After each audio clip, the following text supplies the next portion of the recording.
Hello dear students, मैं दीपक कुशवाहा अपने YouTube channel आ maths word में आप सभी का स्वागत करता हूं। बच्चों, आज हम आपके यूनिट 4 त्रिविम निर्देशांक ज्यामिति यानी कि 3 डायमेंशन ज्योमेट्री के अंतिम चैप्टर गोला यानी कि स्फेयर की शुरुआत करने जा रहे हैं, जो कि पॉलिटेक्निक कर रहे लेदर टेक्नोलॉजी के विद्यार्थियों के लिए परीक्षा की दृष्टि से यह बहुत ही महत्वपूर्ण चैप्टर है। कंप्यूटर साइंस और मैकेनिकल इंजीनियरिंग के छात्रों के लिए यह जो चैप्टर है बिल्कुल ही महत्वपूर्ण नहीं है, क्योंकि अब तक हो चुकी सभी परीक्षाओं में इस चैप्टर से कंप्यूटर साइंस और मैकेनिकल इंजीनियरिंग के एग्ज़ाम पेपर में एक भी प्रश्न देखने को नहीं मिला है। तो ये जो चैप्टर है लेदर टेक्नोलॉजी वाले बच्चों के लिए बेहद महत्वपूर्ण है। इस चैप्टर से हर बार 2 से 5 नंबर के प्रश्न जो हैं लेदर टेक्नोलॉजी वाले बच्चों की परीक्षा में एग्ज़ाम पेपर में पूछे जाते रहे हैं। जो लेदर टेक्नोलॉजी वाले स्टूडेंट्स हैं उनका क्वेश्चन पेपर अलग होता है, और कंप्यूटर साइंस और मैकेनिकल इंजीनियरिंग के जो छात्र हैं उनका जो पेपर है वो सेम रहता है। तो लेदर वाले जो स्टूडेंट्स हैं थोड़ा ज़्यादा समझ के इस चैप्टर को चलेंगे। हालांकि कंप्यूटर साइंस और मैकेनिकल इंजीनियरिंग वाले बच्चे भी इस चैप्टर को समझ के चलेंगे, कि हो सकता है इस बार ही कुछ ना कुछ इस चैप्टर से पूछ लिया जाए। हालांकि महत्वपूर्ण नहीं है, जो हमने अब तक आपको पढ़ा दिया है पूरा पेपर आपको उन्हीं चैप्टर से देखने को मिलेगा, लेकिन फिर भी आपके बुक में है तो आप भी पढ़ते हुए चलेंगे। ज़्यादा लेंदी चैप्टर नहीं है, क्योंकि आप वृत्त पढ़ चुके हैं। बिल्कुल वृत्त पर ही निर्भर है इसकी कई सारी प्रक्रियाएं जो हैं वृत्त के चैप्टर पर, जैसे आपने किया हुआ है उसी तरीके से ये भी उसी पर बेस्ड है। तो आज हम बात करेंगे गोला की। बच्चों, एक कॉपी और एक पेन ले लीजिएगा। आइए शुरू करते हैं। तो बच्चों, शुरुआत करते हैं सबसे पहले गोला के परिभाषा की। स्फेयर की डेफिनेशन क्या होती है। सबसे पहले बच्चों समझते हैं कि गोला और वृत्त में अंतर क्या होता है। तो आपने जो क्रिकेट वाली बॉल देखी है, वो जो बॉल होती है आपकी वो गोला का उदाहरण है। और आपने कंगन देखे होंगे, कड़ा देखा होगा, वो जो उसका घेरा होता है वो वृत्त का उदाहरण होता है।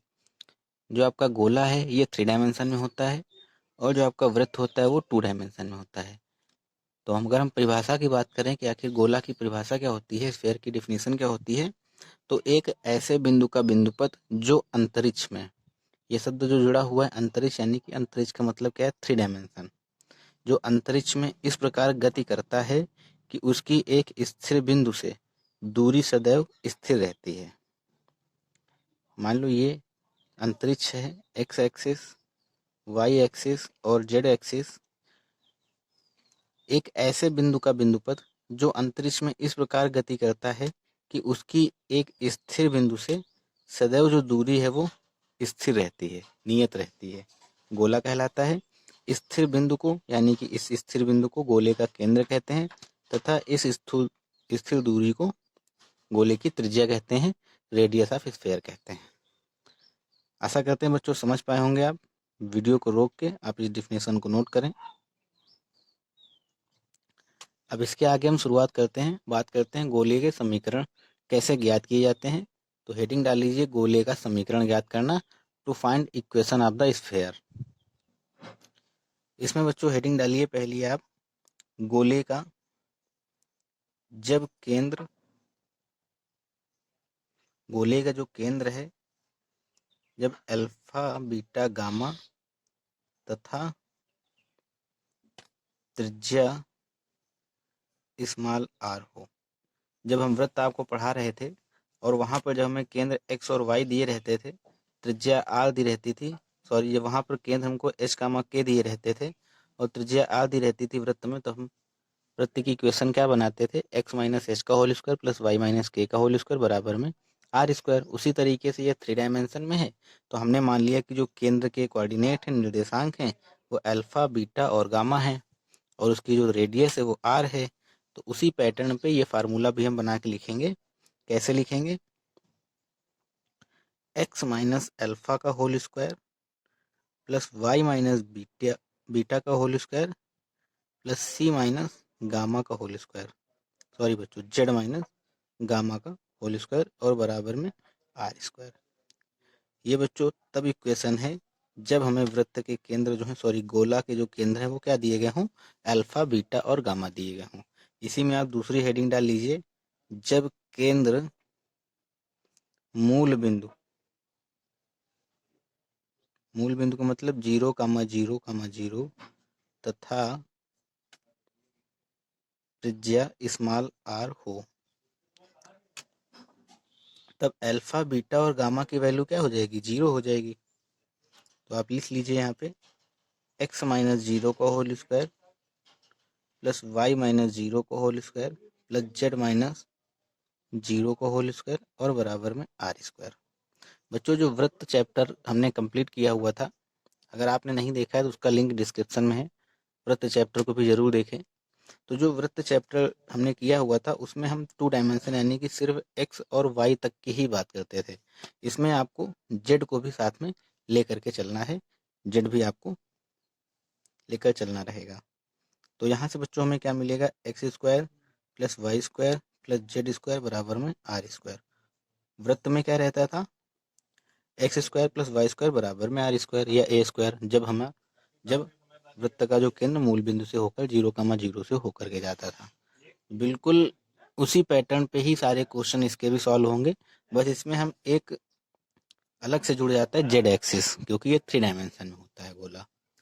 तो आगे और हम बात करते हैं, ये गोले का समीकरण है, जब हमें केंद्र दिया हो अल्फा बीटा और गामा तथा त्रिज्या आर दी गई हो तब ये होता है, जब मूल बिंदु दिए गए हों तब ये होता है। अब आगे हेडिंग डालिए, गोले का व्यापक समीकरण। हेडिंग डाल लीजिए बच्चों, गोले का व्यापक समीकरण यानी कि general equation of the sphere. तो अभी हमने आपको बताया था कि जब गोले का केंद्र और त्रिज्या हमें पता हो तो वृत्त की इक्वेशन क्या होती है। लिखिए, जैसा कि हमें ज्ञात है कि यदि गोले का केंद्र अल्फा बीटा गामा तथा त्रिज्या स्मॉल r हो तो क्या होता है बच्चों, x माइनस अल्फा का whole square plus y minus beta का whole square plus z minus gamma का होल स्क्वायर इक्वल में r स्क्वायर। जब हमें जनरल इक्वेशन फाइंड करनी है, जब हमें जनरल इक्वेशन बनानी रहती है, तब हम इसका और इसका होल स्क्वायर ओपन करेंगे। क्या होगा बच्चों, यहाँ से x square plus alpha square minus 2x alpha plus y square plus beta square minus 2 beta y plus z square plus gamma square minus 2 gamma z बराबर में आर स्क्वायर 2 अल्फा एक्स। यहाँ पर बच्चों एक्स स्क्वायर वाई स्क्वायर और z square को एक पास रख लेते हैं, x square plus y square plus z square. बाकी जो बचा हुआ है उसको एक पास रखे ले रहे हैं। क्या बचा, एक्स वाले पद लिखे ले रहे हैं 2 alpha x minus 2 beta y minus 2 gamma z, और जो बचा हुआ है alpha square plus beta square plus gamma square, इसको एक पास रखे ले रहे हैं और बराबर में आर स्क्वायर। कुछ इसी तरीके से हमने जब आपको वृत्त पढ़ाया था वहाँ पे जब हम जनरल इक्वेशन फाइंड कर रहे थे तो वहाँ पर भी इसी तरीके की प्रक्रिया हमको करनी रही थी। एक्स माइनस अल्फा का whole square plus y minus beta का होल स्क्वायर जो हमने ओपन किया था, वहाँ वहाँ अल्फा और बीटा के प्लेस पे हमने एच और के लिया हुआ था। जब जनरल इक्वेशन हमें बनानी थी वहाँ पर, तो हमने दोनों के होल स्क्वायर को ओपन करके सॉल्व किया था और यहाँ पर कुछ वैल्यू हमने अपनी तरफ से मानी थी। उसी तरीके से यहाँ भी हम माने ले रहे हैं।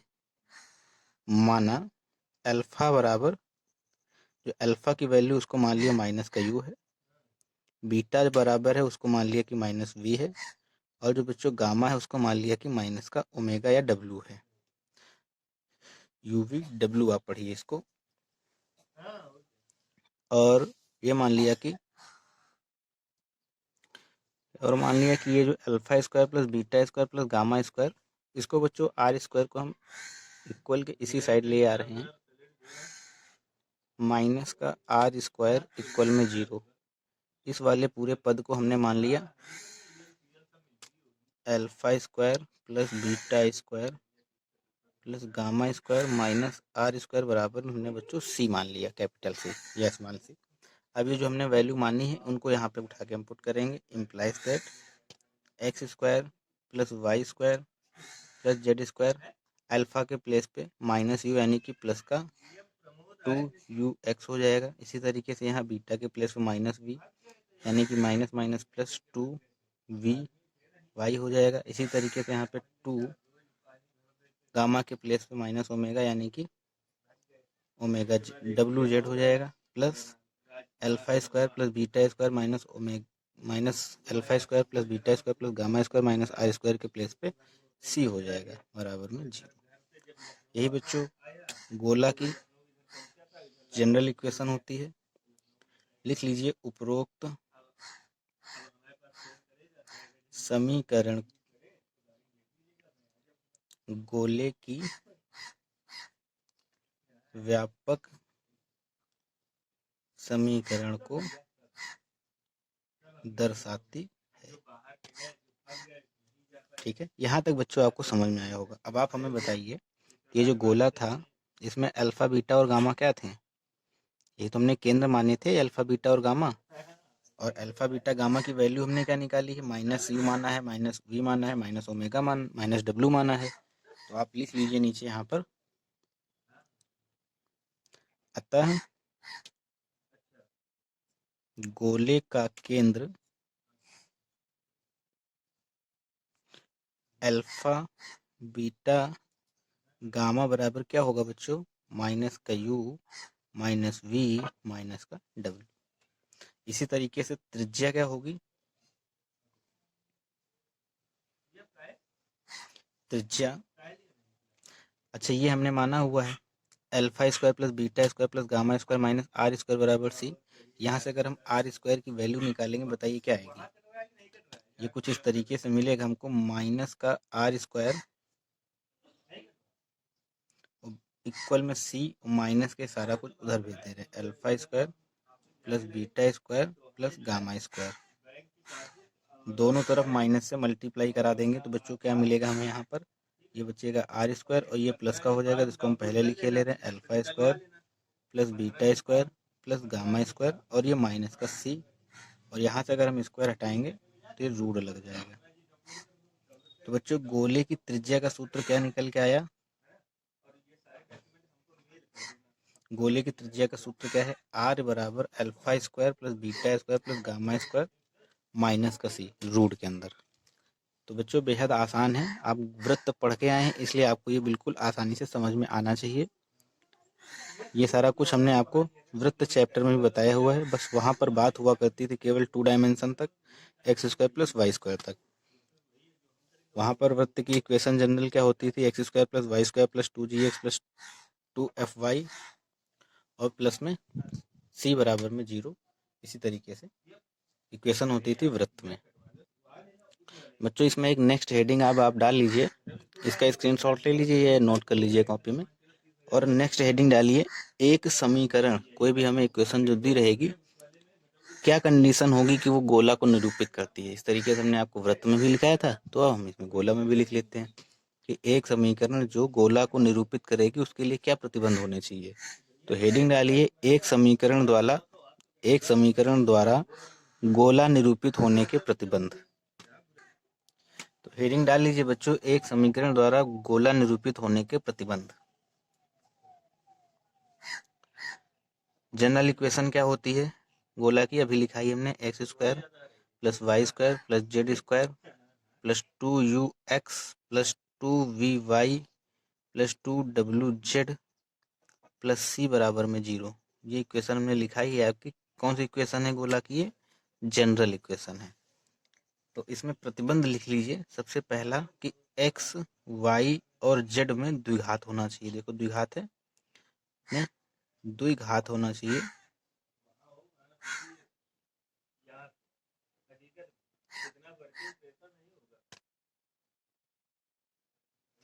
दूसरा पॉइंट लिख लीजिए, समीकरण में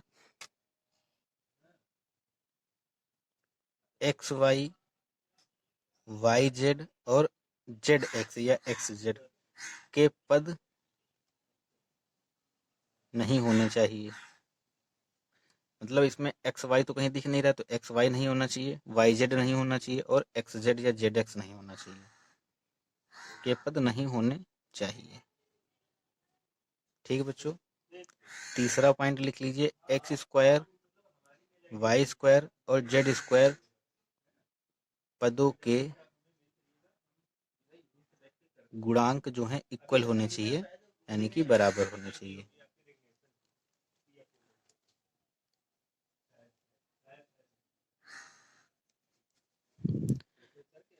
यहाँ अगर 2 है तो यहाँ भी 2 होना चाहिए, यहाँ भी 2 होना चाहिए। 2x² plus 2y² plus 2z²।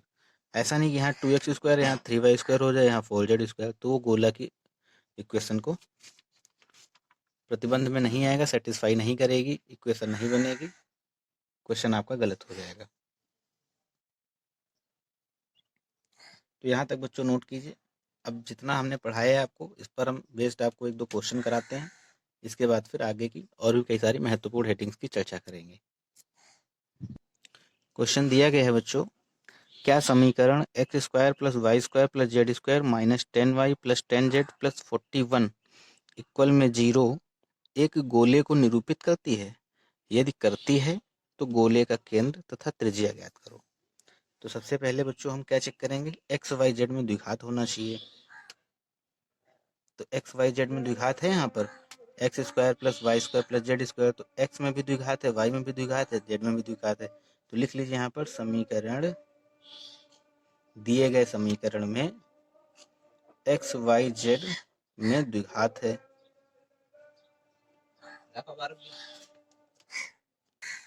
तो बच्चों पहली जो कंडीशन है वो सेटिस्फाई हो रही है। अब दूसरी कंडीशन देख लेते हैं कि समीकरण में एक्स वाई वाई जेड और जेड एक्स के पद नहीं होने चाहिए। देखते हैं इसमें क्या ऐसा कुछ है। तो समीकरण में एक्स वाई वाला कोई पद नहीं दिखाई दे रहा है, ना वाई जेड वाला कोई पद दिखाई दे रहा है, ना जेड एक्स वाला। तो लिख लीजिए, दूसरा पॉइंट भी लिख लीजिए, एक्स वाई वाई जेड और एक्स जेड के पद नहीं है। बच्चों तीसरे पॉइंट को भी देख लेते हैं, x² y² और z² पदों के जो गुणांक है वो बराबर होने चाहिए। देखिए x² y² z² के जो पदों के गुणांक हैं वो बराबर हैं नहीं बराबर है? तो बराबर है, तो लिख लीजिए x² y² z² के गुणांक बराबर हैं। तो बच्चों तीनों कंडीशन जो है वो सेटिस्फाई हो रही हैं इसमें। अब हम आगे क्या कह रहे हैं, अगर सेटिस्फाई करती हैं तो गोले का केंद्र और त्रिज्या ज्ञात कीजिए। तो गोले का केंद्र और त्रिज्या ज्ञात करने के लिए हमें पता है कि गोले का केंद्र क्या होता है, त्रिज्या क्या होती है। अब आप बताइए कि गोले का केंद्र और त्रिज्या का भी हमने सूत्र आपको क्या लिखाया। गोले का जो केंद्र का सूत्र हमने आपको लिखाया है बच्चों, भी क्या लिखाया था, गोले का केंद्र अल्फा बीटा गामा बराबर हमने क्या बताया था, माइनस का यू माइनस का वी और माइनस का डब्ल्यू। जो दी गई इक्वेशन है उस इक्वेशन की हम गोले के जनरल इक्वेशन से तुलना करेंगे। तुलना करने पर यू वी और डब्ल्यू की वैल्यू फाइंड करेंगे। तो यहाँ पर लिख लीजिए। तो बच्चों जो दी हुई इक्वेशन है हमें x² plus y² plus z² minus 10y plus 10z plus 41 बराबर 0 की गोले के व्यापक समीकरण x² plus y² plus z² plus 2ux plus 2vy plus 2wz plus c बराबर 0 से तुलना करने पर बच्चों हमें u की वैल्यू क्या मिलेगी, 2u बराबर मिलेगा माइनस का 10, तो u बराबर हमें क्या मिल जाएगा, माइनस का 5। u बराबर मिल जाएगा माइनस का 5। इसी तरीके से बच्चों 2v बराबर हमें क्या मिलेगा, y। यहाँ पर बच्चों देखिए x का जो है 0 है, x का कोई भी कोफिशिएंट नहीं लिखा हुआ है। x का जो गुणांक है वो दिया गया ही नहीं है, 0 है, तो आप 0 मान के चलिए यहाँ पे, तो ये 0 हो जाएगा। तो u की वैल्यू हो जाएगी बच्चों 0 और 2v y के प्लेस पे दिया गया -10, यानी कि 2v बराबर क्या होगा, -10। y का कोफिशिएंट 2v का कोफिशिएंट क्या है, -10 है, और यहाँ u का कोफिशिएंट दिया ही नहीं गया है। तो 2v बराबर -10, तो v बराबर हो जाएगा -5। और बच्चों इसी तरीके से 2w बराबर हो जाएगा 10, तो w बराबर 5। वृत्त का केंद्र, अतः केंद्र क्या हो जाएगा, -u यानी कि 0 माइनस वी यानी कि माइनस माइनस प्लस, और डब्ल्यू माइनस यानी कि माइनस का 5। तो केंद्र हमें क्या मिल गए, 0, 5, -5। इसी तरीके से त्रिज्या का फार्मूला भी हमने आपको बताया था। त्रिज्या यानी कि r बराबर रूट के अंदर अल्फा स्क्वायर, सॉरी बच्चों हमने लिखाया था वहाँ अल्फा स्क्वायर करके लिखाया था, तो अल्फा के प्लेस पे आप वैल्यू को रख लीजिए। अगर हम लिखना भूल गए, वहाँ पे बच्चों अल्फा के प्लेस पे वैल्यू रखेंगे तो यू स्क्वायर हो जाएगा, बीटा स्क्वायर के प्लेस पे वैल्यू रखेंगे तो वी स्क्वायर हो जाएगा, गामा के प्लेस पे वैल्यू रखेंगे तो डब्ल्यू स्क्वायर हो जाएगा, और माइनस का सी। कुछ इस तरीके से रहेगा, तो वैल्यू बच्चों रख लीजिएगा वहाँ पे। लिखना देखो हमारे दिमाग से निकल गया, ध्यान से उतर गया, नहीं तो हम लिख देते। आप लिख लीजिएगा बच्चों वहाँ पे, ये फार्मूला होता है त्रिज्या का। हमने यहाँ पे आपको alpha square plus beta square plus gamma square minus c ऐसा करके छोड़ दिया हुआ है। आप अल्फा बीटा और गामा के प्लेस पे ये वाली वैल्यू पुट कर लीजिएगा। तो त्रिज्या हमें आर क्या मिल जाएगी, त्रिज्या आर बराबर हमें मिलेगी, यू की वैल्यू 0 है 0, वी स्क्वायर वी की वैल्यू 5 है 25, डब्ल्यू की वैल्यू 5 है तो 5 का स्क्वायर 25, सी की वैल्यू 41 है तो माइनस का 41। 25 प्लस 25 50 माइनस 41 यानी कि 9, 9 का रूट निकालेंगे तो 3। तो बच्चों त्रिज्या क्या आ गई 3। तो ये बेहद आसान सा प्रश्न था। तो आशा करते हैं सभी बच्चों को समझ में आया होगा। स्क्रीनशॉट ले लीजिए या नोट कर लीजिए। आइए एक और क्वेश्चन हम आपको कराते हैं। बहुत ही आसान सा प्रश्न है बच्चों, 2 नंबर के लिए। आपको सामने दिखाई दे रहा है। सभी बच्चे वीडियो को रोक के स्वयं से करने की कोशिश करें। बहुत ही आसान है। कह रहे हैं कि उस गोलीय का समीकरण ज्ञात कीजिए जिसका केंद्र -1, 2, 3 है और जो बिंदु 1, -1, 2 से होकर के जाता है।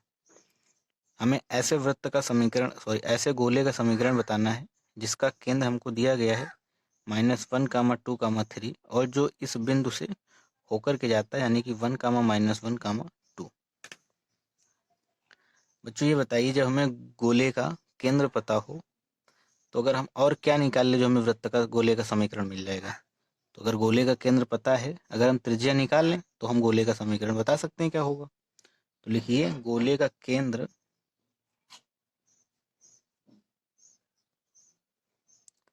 C -1, 2, 3 एंड गोले पर बिंदु P क्या है, कोऑर्डिनेट हो तब गोले की त्रिज्या, मतलब बच्चों ये बिंदु के कोऑर्डिनेट पता है, यहाँ केंद्र के कोऑर्डिनेट पता है, क्या हम ये दूरी नहीं निकाल पाएंगे। निकाल सकते हैं, दो बिंदुओं के बीच की दूरी के सूत्र से। तो लगाइए बच्चों फार्मूला, r बराबर क्या हो जाएगा, x2 - x1 का whole square plus y2 - y1 का whole square plus z2 - z1 का होल स्क्वायर। वैल्यू पुट करेंगे तो -1 का होल स्क्वायर प्लस 2 + 1 का होल स्क्वायर प्लस 3 - 2 का होल स्क्वायर। सॉल्व करेंगे, -1 - 2 का स्क्वायर 4, 2 + 1 का स्क्वायर यानी कि 3 का स्क्वायर 9 और ये 1 हो जाएगा। तो बच्चों यहाँ से हमें क्या मिलेगा, बराबर में रूट के अंदर 14, r की वैल्यू रूट के अंदर 14, r की वैल्यू क्या आ गई बच्चों, रूट के अंदर 14। अतः लिखिए जब वृत्त गोले का केंद्र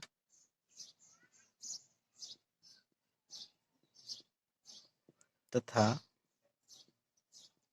त्रिज्या ज्ञात हो तो गोले का केंद्र तथा त्रिज्या ज्ञात हो तो गोले का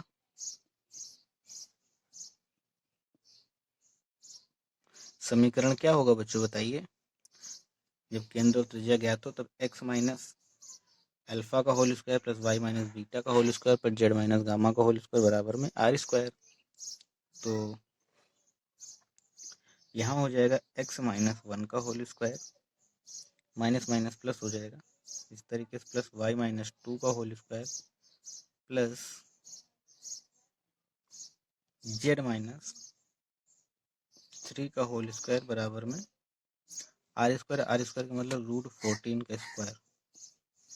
सॉल्व कर लीजिए बच्चों, क्या मिल जाएगा, x square +1 + 2x plus y square +4 - का 4y प्लस जेड स्क्वायर +9 - का 6z इक्वल में 14। X square +y square plus z square एक पास, एक्स वाई जेड वाले एक पास, प्लस का 2x - 4y - 6z, और जो कांस्टेंट है उनको एक पास, 9 + 4 यानी कि 13 + 1 यानी कि 14, और 14 ये इधर आएगा तो 0 हो जाएगा, यानी कि इक्वल में 0। ये बच्चों हमारे गोले का समीकरण निकल के आया हुआ है। बेहद आसान सा प्रश्न था। इस तरीके के प्रश्न जो है एग्जाम में पूछे जाते रहे हैं। ये चैप्टर जो है लेदर टेक्नोलॉजी वाले स्टूडेंट्स के लिए खासकर बहुत ही महत्वपूर्ण है। अभी तक इस चैप्टर से सीएस और मैकेनिकल में कुछ भी नहीं पूछा गया है। हो सकता है कि इस बार पूछ लिया जाए, तो आप भी पढ़ते हुए और समझते हुए ही चलेंगे। हालांकि बिल्कुल भी महत्वपूर्ण नहीं है आपके लिए चैप्टर, लेकिन फिर भी आपको पता होना चाहिए, अगर क्वेश्चन आ जाए तो आप कर ले जाएं, और आप नॉलेज के लिए भी पढ़ सकते हैं। तो बच्चों नोट कर लीजिए यहाँ तक, या स्क्रीनशॉट ले लीजिए। आगे एक क्वेश्चन हम आपको और कराते हैं, फिर नेक्स्ट टर्न पे अंतिम पार्ट होगा। इसमें हम आपको बच्चों 3 पार्ट देंगे। बेहद आसान सा चैप्टर है, 3 पार्ट देंगे।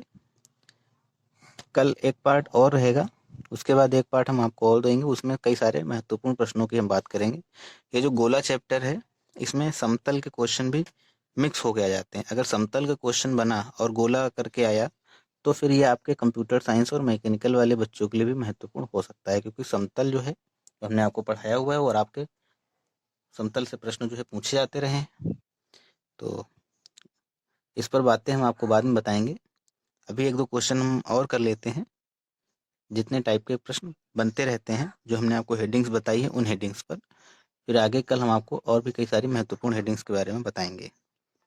तो आइए क्वेश्चन और कराते हैं। सभी बच्चे वीडियो के लास्ट तक बने रहेंगे।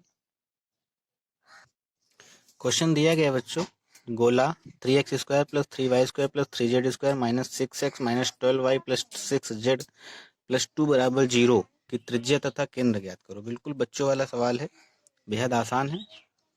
सबसे पहले वीडियो रोक के आप स्वयं करने की कोशिश कीजिए, फिर हम आपको बताते हैं।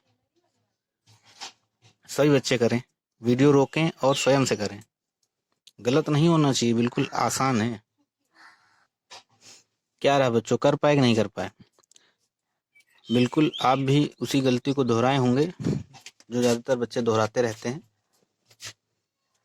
हम आपको बताते हैं कि आपने क्या गलत किया होगा।